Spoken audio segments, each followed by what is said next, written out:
Halo Bapak Ibu Guru hebat, perkenalkan nama saya Anita Grace Bulahari SPD. Saya adalah guru biologi di SMA Negeri 1 Tamako. Saat ini saya adalah mahasiswa PPG dalam jabatan kategori 1 Angkatan 3 tahun 2023 di LPTK Universitas Negeri Manado. Universitas Negeri Manado merupakan salah satu perguruan tinggi yang terletak di Sulawesi Utara. Letaknya tepat di Tondano, Kabupaten Minahasa. Universitas Negeri Manado adalah salah satu LPTK penyelenggara PPG dalam jabatan kategori 1 Angkatan 3 tahun 2023, di mana tenaga pengajar, baik dosen, guru pamong, dan admin yang melaksanakan tugas mereka dengan sangat berkualitas, sehingga mampu membimbing peserta PPG untuk mencapai hasil yang terbaik dalam kegiatan PPG dalam jabatan tahun 2023. SMA Negeri 1 Tamako adalah satu-satunya SMA yang terletak di Kecamatan Tamako, Kabupaten Kepulauan Sangihe, Provinsi Sulawesi Utara. SMA Negeri 1 Tamako merupakan tempat saya bekerja, di mana saya mengajar mata pelajaran biologi.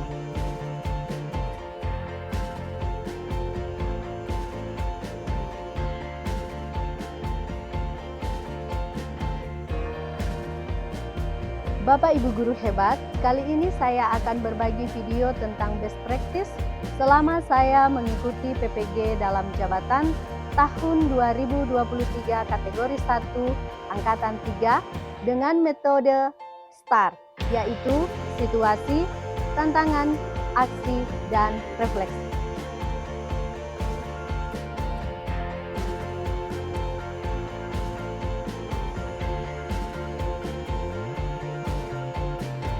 Kondisi yang menjadi latar belakang masalah adalah fokus peserta didik dalam pembelajaran biologi, khususnya pada materi fenomena dan keterkaitan sistem saraf dan sistem gerak manusia itu masih kurang, dan juga pembiasaan model pembelajaran yang kreatif seperti PJBL masih kurang, sehingga minat belajar peserta didik dalam memahami materi pembelajaran sangat rendah dan kurang maksimal.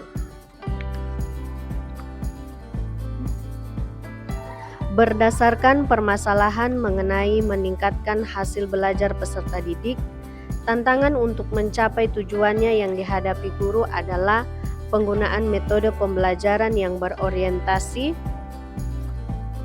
penggunaan media pembelajaran yang relevan dan interaktif, manajemen kelas yang tepat atau pengaturan lingkungan dan pengaturan peserta didik yang tepat, merancang LKPD yang menarik, kreatif, sesuai dengan indikator permasalahan, kemudian kemampuan peserta didik dalam memahami materi pelajaran, mengarahkan peserta didik kepada pemanfaatan waktu belajar di kelas dengan baik, dan peserta didik belum terbiasa mengikuti pembelajaran PJBL yang telah dirancang. Adapun aksi yang dilakukan adalah: pertama, mendesain modul ajar mulai dari kegiatan pendahuluan, inti, dan penutup dengan penerapan sintaks-sintaks model PJBL. Proses pengembangan modul ajar yang berpusat pada peserta didik, guru menentukan kegiatan apa saja yang akan dilakukan dalam pembelajaran.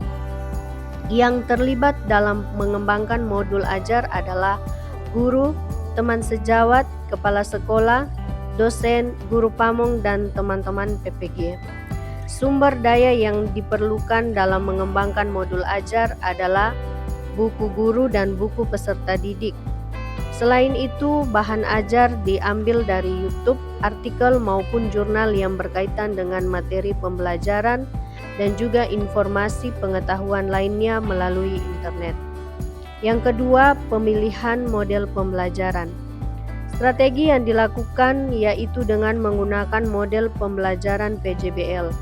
Prosesnya dilakukan dengan cara mempelajari model pembelajaran PJBL yang dengan sintaks pembelajarannya sebagai berikut. Membuka pelajaran dengan suatu pertanyaan menantang, merencanakan proyek, menyusun jadwal atau tahapan aktivitas, mengawasi jalannya proyek, penilaian terhadap produk yang dihasilkan, mengevaluasi pengalaman.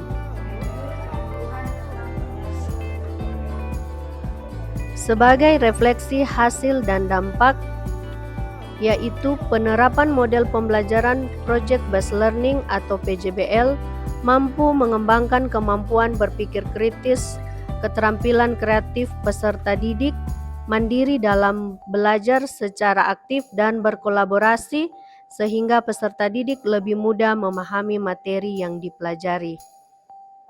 Pemanfaatan penggunaan media pembelajaran yang berbasis teknologikal, yaitu dengan memanfaatkan video pembelajaran melalui PowerPoint dan bisa juga melalui HP agar fokus belajar peserta didik terarah. Penerapan metode diskusi dan eksperimen sangat tepat karena melalui metode diskusi dan eksperimen peserta didik diberi kesempatan untuk belajar sendiri, mengalami sendiri, mengikuti suatu proses, mengamati suatu objek, menganalisis, membuktikan, dan menarik kesimpulan tentang suatu objek, keadaan atau proses suatu berdasarkan materi yang dipelajari sehingga dapat memudahkan peserta didik memahami materi pembelajaran secara maksimal. Kemudian menyusun asesmen penilaian dengan proses pengumpulan dan pengolahan informasi untuk mengukur pencapaian hasil belajar peserta didik. Hasilnya sangat efektif karena peserta didik sangat antusias saat proses pembelajaran berlangsung, dan salah satu pemanfaatan atau penggunaan HP saat proses pembelajaran dapat digunakan dengan baik dan terarah, mulai dari pendahuluan hingga proses pembelajaran selesai. Jadi dapat disimpulkan, hasil yang didapat dengan menggunakan model pembelajaran Project Based Learning atau PJBL, yaitu tercapainya pembelajaran yang inovatif dan berdiferensiasi, di mana pembelajaran berpusat pada peserta didik dan sesuai dengan kebutuhan peserta didik, sehingga meningkatkan hasil belajar peserta didik yang baik. Demikian video best practice dari saya. Terima kasih sudah menyaksikan dan semoga bermanfaat.